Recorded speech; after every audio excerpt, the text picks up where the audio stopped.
You can have an incredible swimming experience in the midst of pursuit of being prepared to be a great officer in the Air Force. It's not easy, it's not meant for everyone, but it takes a lot of sacrifice, I think, to be at the level that we're at. The Academy is a very difficult yet prestigious place.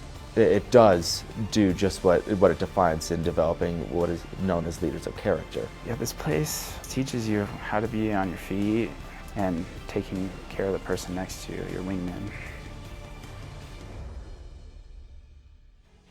My dad was in the Air Force along with my mom, but I didn't think the Academy was actually going to be the place I went until junior year when my brother went, and I took a trip here because of diving and just immediately fell in love with the school, the people, the environment, and especially the sport along with the Academy.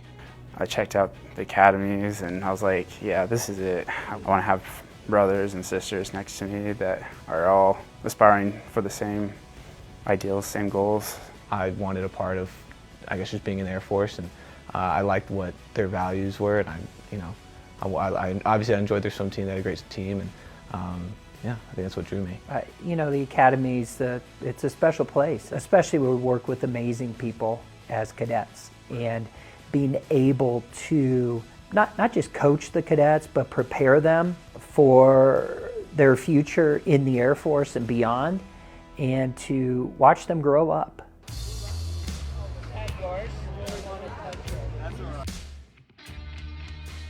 So they had a proven track record. You could see that all their men had dropped time coming to the Academy, and not a lot of schools can say that. Shock, just a big culture shock in terms of just training, the environment, and just the stress that comes with that. Through all the crap that we go through, I mean, we do it together, and I think that's what bonds us, is we go through all of this training, all this misery together, and it's just special to be a part of this small group that does that. It's an individual sport, but working as a team with that, you're not able to root against anybody else, which creates this dynamic where you're still competing against each other, but you can't be upset if they beat you because you're still representing the Academy. Matt and Coach Betcher are honestly the two of the toughest people I think I've ever met. Coach and Matt had a special relationship, and it was special before either of them got sick.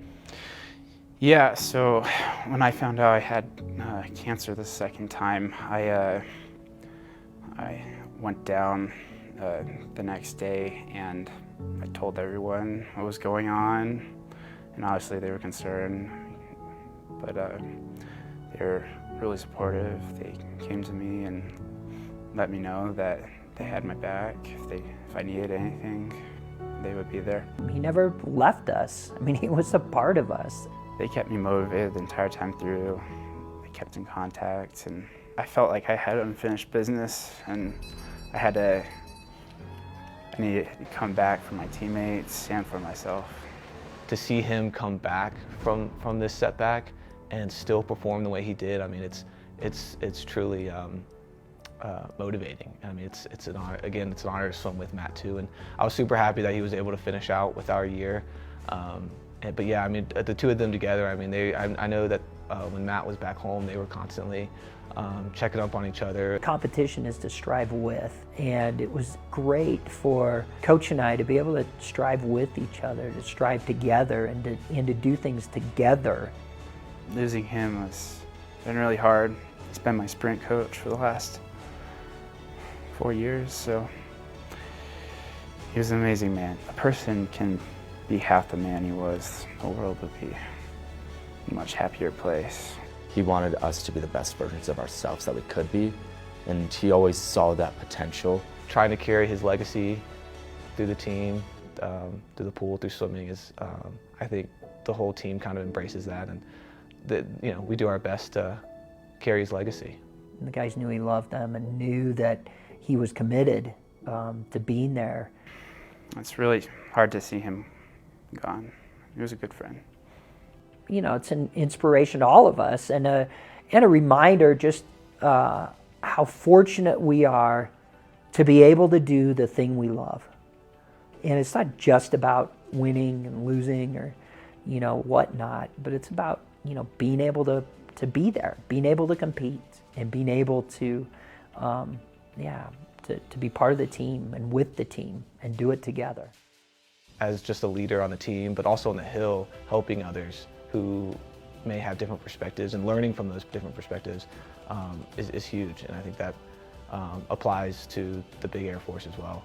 It's impressed upon you that you have to be a leader one way or another. By the end of these 4 years, you have someone who's got your back, that you can trust, who'll go into battle with you, and they have your back.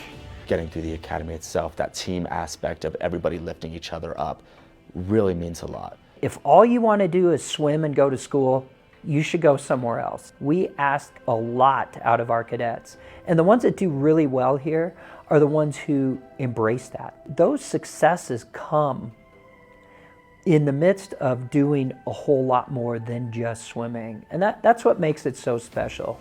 Him and Coach Betcher, they realize that we are cadets and that our main goal is to become officers in the Air Force, not to be a swimmer. That phrase, long blue line, like knowing that a lot of people have been in my shoes or gone through such a tough place to go through, just knowing that they're there to support you really means a lot.